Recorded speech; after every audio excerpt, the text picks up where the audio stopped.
Welcome to T-Bone's Best of Roanoke show. Music, comedy, and conversation featuring HB. Wow. The Honey Badger. Honey Badger don't care. Now, on with the show.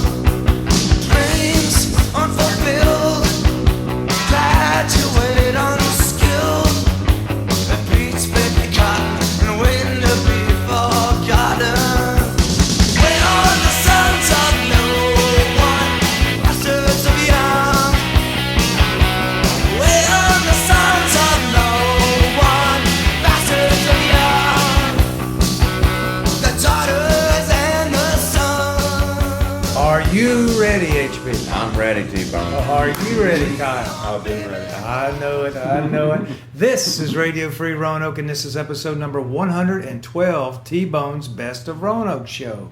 HB, he's Kyle Inman. 5 years ago in the Roanoke Times, he was described as a shameless promoter and provocateur of mountain biking and the hype man for Wheels in the Woods. Now, Kyle, guilty as charged on those? I might prefer the raconteur. Okay. But all of that is good, yes. You've been into mountain biking for a while. Give us an overview of that.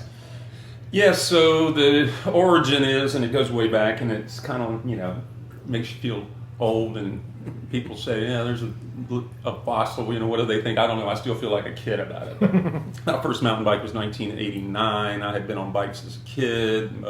The dirt bike revolution of the 70s was, a big deal, but my parents never would let me have a motorcycle, so I did a lot of photography at motocross races, and then skateboarding grabbed me in 1976 or 75, and that was Katie Bar the Door, and I did that and got, fairly proficient at the 70s style of thing. But that sport has evolved to a position way beyond me, but and I ran a skateboard shop here in Roanoke for 5 years when I was in my 20s, and we did a lot of cool stuff. And so then, all along that time, and this was the 80s, mountain bikes were just, sort of bubbling around, and occasionally, right. And I remember seeing it and saying that immediately makes sense to me, because I had been riding my Sears Spider, which was the Sears version of the Stingray, and that was my bike. But then at the dirt bike era, that was the 10-speed era too. So yeah.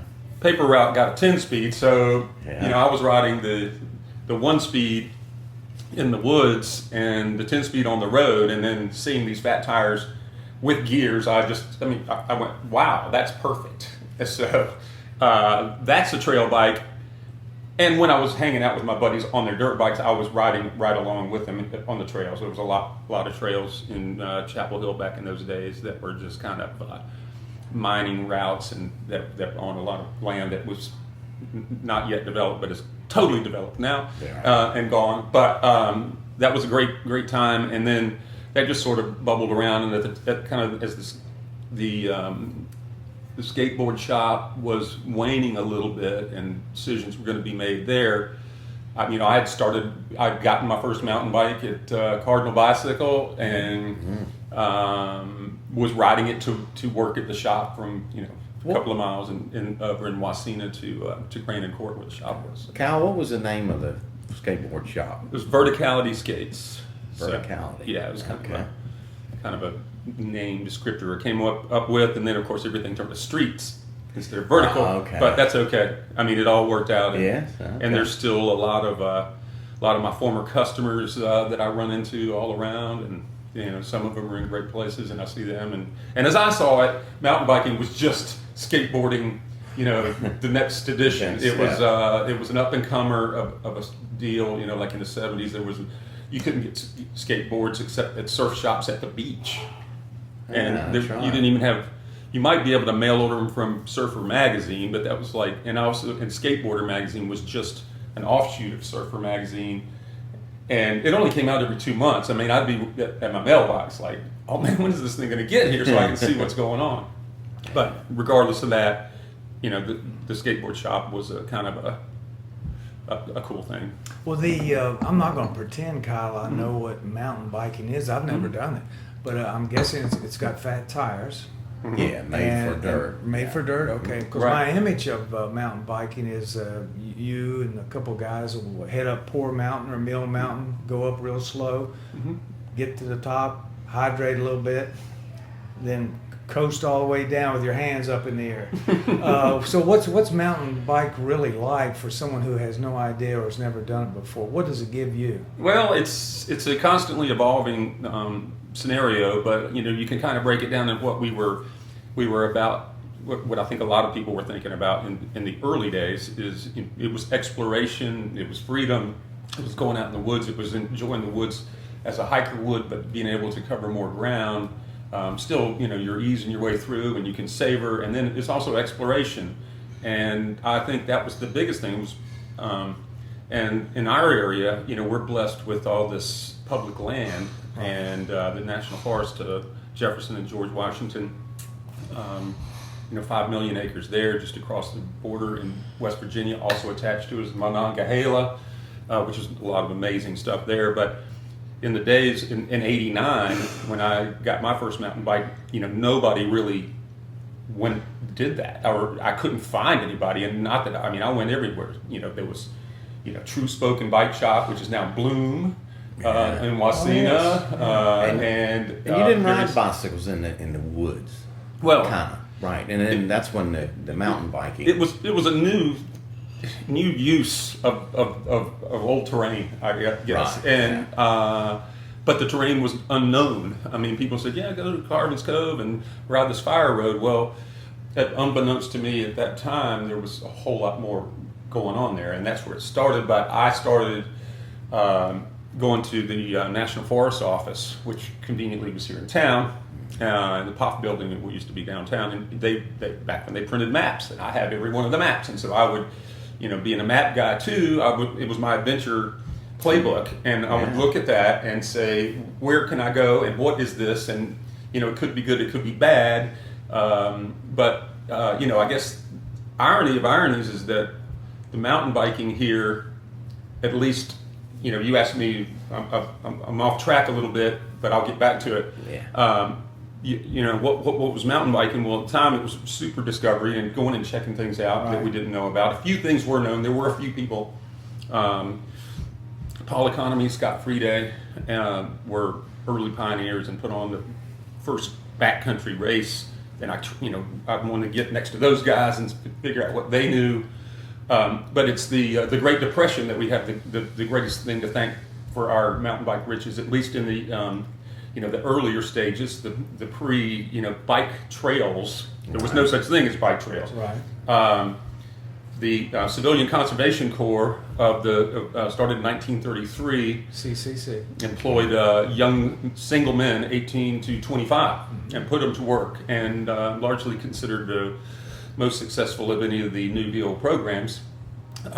They built infrastructure, trails, our state parks, and all of the cool trails around the early editions, and you know, even at Carvin's Cove, all the Brushy Mountain trails. There was a CCC camp on the flanks of Brushy Mountain, which is the main mountain of Carvin's Cove. I didn't know that. Yeah. And it's now Sherwood Archery.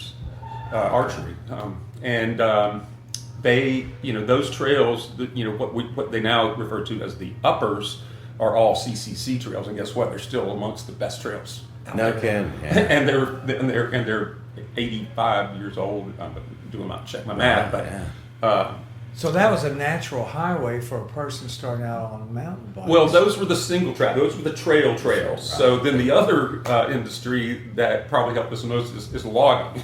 logging and mining, but to a larger extent logging, because they had built the long roads and mining, and anybody that built, because our woods access roads and stuff. The highly undevelopable mountainsides, so it was used to harvest the trees in the woods, and of course the early 1900s everything was cut down. But regardless, some of those roads are left, and they're wild roads, and they connect to the various trailheads of the single track. And so it was things that were already made. There was no motion or movement to build bicycle trails. Now, Cal, going back to where you were at, you did the skateboard shop years ago. Then the bikes come along, the mountain type bikes, tires got bigger, and then keep going with your life at that point. So, at that point, what I found out was there was pretty much amazing, magical things to be discovered, and all around, and within, an hour's radius of where we sit, there's just was fantastic, epic adventure. Well, I want to touch on, I want you to give us some insight, Kyle, on the recreational mountain biking, but also the competitive mountain biking. You're Roanoke born, right? No. But I'm naturalized. I've been here longer from Chapel Hill, North Carolina. So. All right. Well, welcome. Yeah. But how do you rate Roanoke today as a destination or a forum for mountain biking? Well, it's fantastic. But in continuation and more answering your question from previously, what is mountain biking? So it started off as this, and going out in the woods, and then, in order to make it an event, you put on these races, and the type of events we did were these big, long courses that were backcountry, backwoods. There's other kind of races that are done on short courses and smaller areas, but we were more free-ranging, and bikes developed. Well, they got lighter. They've gotten heavier, bigger tires. They're heavier now. They're heavier. Yeah. More robust. They have to be. Yeah, they do a lot more. So the evolution of the activity has brought in a whole new level of action. And so when you ask about mountain biking, the thing that, with the context of Roanoke is Roanoke has this public land. It has Carden's Cove, which was a whole interview into itself. Yeah. I mean, the battle for Carden's Cove to get it open and legalized was a 3-year. Was longer than that, but in terms of actual official activity and so forth, that wound up with us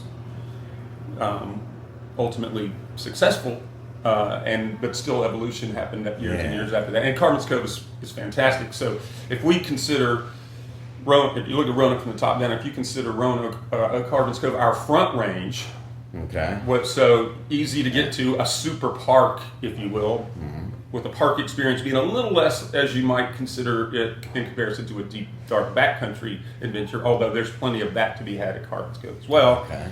But it's right here, 15 minutes from downtown. It's fantastic. But then you go back over it, another ridge, and you're on the Dragon's Back.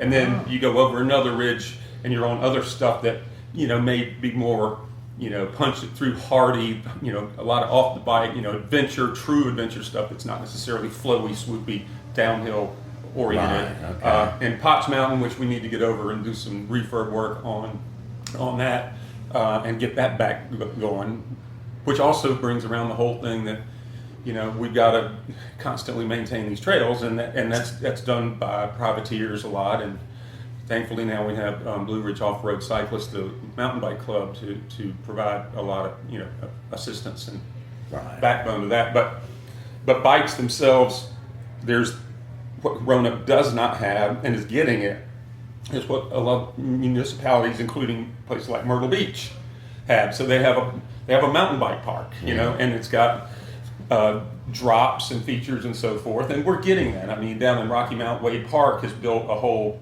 series of cool trails in there that include some wooden, jumps they call features. Oh, really? They're Okay.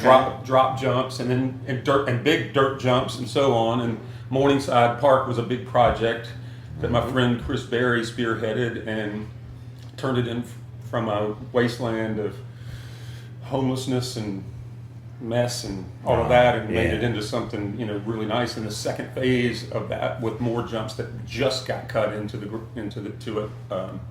like I'm starting a month ago, so brand new section there. Those are the kind of things that Roanoke, as a capital of mountain biking, are easy. You're able to add those things because they're built items. I mean, Right. I think of the ultimate example of what I'm talking about is Bentonville, Arkansas, where Walmart money and influence, have turned it into a literal mountain bike town, and everything was built like it wasn't there naturally occurring, which we have naturally occurring, or at least 85-year-old or older, structures and trails that we can use. But they, have built this into the like the number one tourist economy in town. It's all over the place. So Yeah. that's the extreme.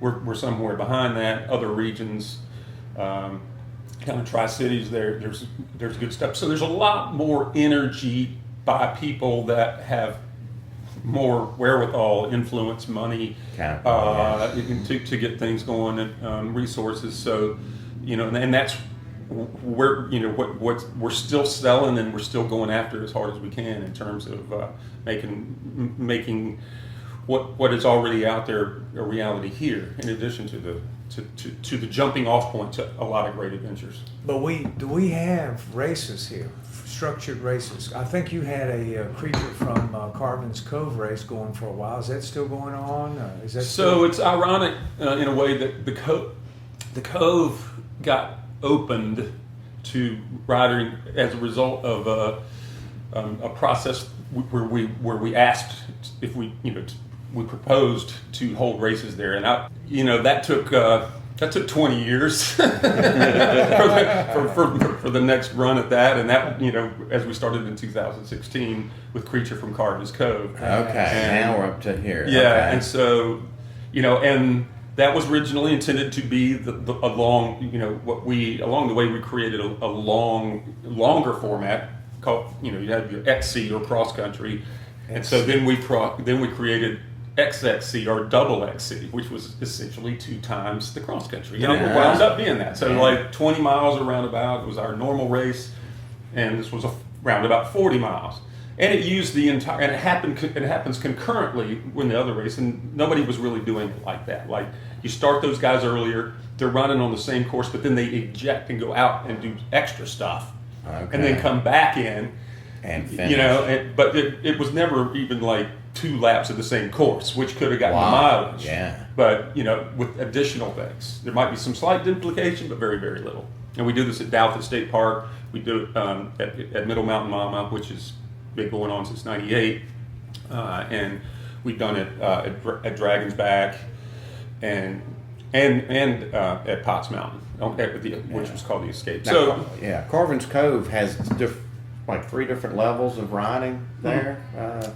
Well, Kyle, if you wanna like go out, I mean, one thing that's hard about our area, just to describe it, is everything involves a 1,000-foot climb, or 500 to a 1,500, 2,000-foot climb, so it's tough.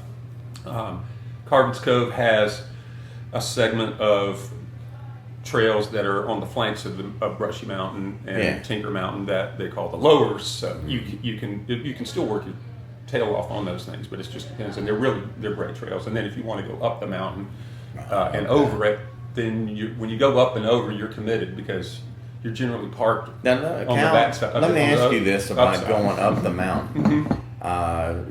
Gears are great on bikes. I'm very familiar with them. Do people completely ride up the mountain all the way, or is it abnormal to have to get off and walk the bike anywhere? Yes and yes. To that. Yes and yes. Depending on your level, maybe. Well, I mean, it's an elite athlete. I mean, there's some stuff that only very light, very strong, highly trained individuals can ride, and with relative ease. And then their ability level, which is pretty astonishing in terms of the range of that.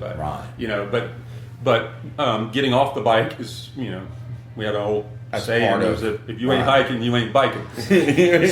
certainly not around here. Okay. So there's no shame in that. Okay, that's what I want to know, right there. Shame. In fact, don't let that stop you because everybody walks. Well, as we get ready to wind down here, Kyle, there's a couple of things I want to touch on. If I was new to mountain biking, is there a group I can kind of link into, or like a wolf pack of other bikers that could help take me up a mountain, or Poor Mountain, or Mill Mountain? Get you started in it. Get me started in it. Is there somebody I could link up with? Well, as mentioned before, there's Blue Ridge Off-Road Cyclists, let me get that right, or BROC, they go by. Right. And they're easily found on blueridgecyclist.org, I believe. Okay. But in terms of, they're doing a lot of trail building and maintenance and stuff right now, so rides are part of it, but they're not doing a lot of rides. But rides happen, mountain biking 2 nights a week, and those are completely great to get started in. One of them starts on Wednesday night, starts at Star Hill. That's sponsored by Cardinal. Star Hill Brewery? Mm-hmm. Yeah. And we ride. I mean, these are all on Mill Mountain, and that's the beauty of Mill Mountain, is that it's right in town. It's great, fitness, training, whatever you want to look, but it's also you're still mountain biking. You're right in here in town, and you roll back down to the chutes. And then the other one starts is on Thursday nights, and it's at Roanoke Mountain Adventures out of Wasena. You do the same thing, but you just roll through the park. It's just your approach is different. And then afterwards, everybody hangs on the porch, and whatever beverages you have, you're free to. I like the way that ends up. To bring your cooler. As an experienced biker, Kyle, what is your current beverage of choice at the end game there? A beer. What would you prefer? What do you like? There's so many great ones, but if I'm at the shoots, it's Fresh Haze. When I'm at RMA and I bring my own, well, it could be the hot pack of Voodoo Ranger, or that another hazy. Those are like post race. They're not my ultra premiums are at home. They stay ready for the proper vessel. And proper enjoyment, but you go with a little less when you have to. But it could be PBR. Yeah. For that matter. There you go. Actually, I'm more of a Coors, straight Coors man. If I was going to go with the golden beers. All right. Well, let's finish on this. When I was talking to you before the show, you said, "You know what? You're a rock and roller. Yeah. You are a rock and roller, and you listen to a unapologetically." Show. Unapologetically. And you listen, tell us about this show you listen to, Little Steven's Underground Garage. Tell us what that's about and what I would expect if I listened to it. Well, Little Steven Van Zandt, member of E Street Band, longtime wingman to Bruce Springsteen, but many other things, many other accomplishments. Liberated Sun City, apartheid many moons ago. His resume is extraordinarily long, and then probably the most fantastic accomplishment was he created this thing called Underground Garage, and in that garage there was just the greatest, coolest rock and roll songs of all time, and it crosses. It wasn't a vertical format that fit a certain time and place. It was all places where rock and roll happened, and at all times. So in the history of recorded music, so you'll hear everything on there. As one that carries the torch of rock and roll for all of us.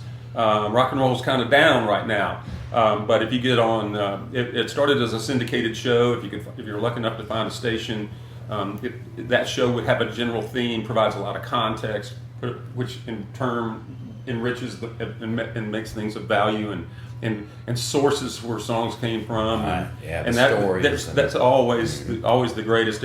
But it's also a Sirius XM channel number 21, and it's just fantastic. But it's always great rock and roll. But you will hear people. I hear things that surprise me on it that you would say, well, this is not that, but within the format and within the playlist, and it's being formatted by the great Kid Leo, who put WMMS in Cleveland on the map and made Cleveland rock. And the reason the Rock and Roll Hall of Fame is Kid Leo. Yeah. He's retired to Southport, North Carolina right now, but he's also got the afternoon shift, and he's still just as fantastic as ever. But he brings in a lot of variety. There's other things, but in terms of a single radio station where you get DJs to really get you energized about what you're going to hear, like have been a kid growing up, and the next Beatles song was just, you were so ready for that. Every 2 months you got this is this one going to be any good? And the DJs would hype it up, and 60s radio was so great. That's what you get every single day, 24/7 with Underground Garage. Wow. And you get some great education on the weekends. Perfect. Drew Carey has a fantastic show on Friday nights called the Friday Night Freakout. He's an awesome Really? DJ. Yeah, I didn't know that. Yeah, Oh. And then Saturday nights you have Slim Jim Phantom from Stray Cats, and he plays rockabilly, and I'm telling you, it's not what you think. You'll be blown away, and you'll love it. And then on Saturday, he does Breakfast with the Beatles on Sirius, on what channel number that is, but Chris Carter's British Invasion, and you just realize that while, I listen to The Who, I listen to The Kinks, I listen to all these guys, but they only play you 3 or 4 songs, and they play a lot of Stones on 21, but they won't play, you won't hear Brown Sugar. I mean, it's stuff that you're going, a whole quote career before, they went into their 4 record, Ghost Head Sued, Sticky Fingers, Let It Bleed, Exile on Main Street period, which is the ones where you hit, but they will play Exile on Main Street, but it will be it'll be something that you're not expecting, and you're delighted when you hear it. So. That's right. Good stuff. Well, there's so much more we can talk about mountain biking, so much more we can talk about rock and roll, but you are an expert. I remember, I'll say this, Kyle, we were interviewing Johnny Camacho at the shoots, and I was saying, well, Johnny, who could we interview next? And here comes Kyle rolling up on his mountain bike. He said, interview that guy right there. And what a good pick you were. So thank you, my man. If we see you on the street, we will, I guess, get out of your way, right? We'll be age at your does end slow game. you down. I will tell you that. We'll be at the end game where you're sitting. We'll be actually better at that than I am at the front end. All right. All right, brother. Thank You're you, my man. Cal. Thank you so much. All right, Yes, sir. well, thank you so much. Roland was a warrior from the land of the midnight sun, with a Thompson gun for hire, fighting to be done. The deal was made in Denmark on a dark and stormy day, so he set out for Biafra to join the bloody fray.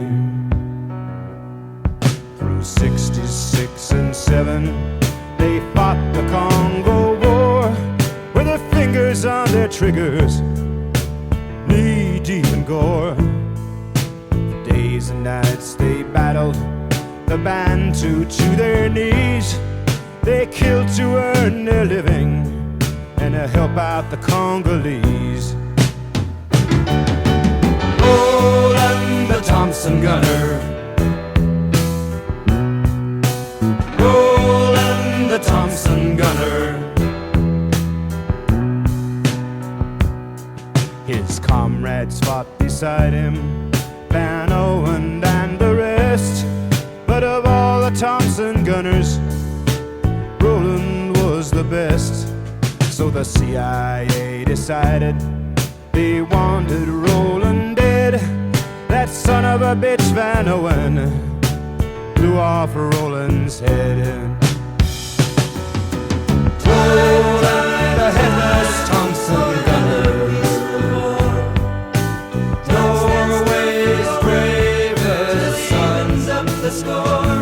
they can still see his headless body stalking through the night in the muzzle flash of Roland's Thompson gun. In the muzzle flash of Roland's Thompson gun. And big thanks to Sweet Donkey Coffee, today's interview host, and as always to our production executive, JT.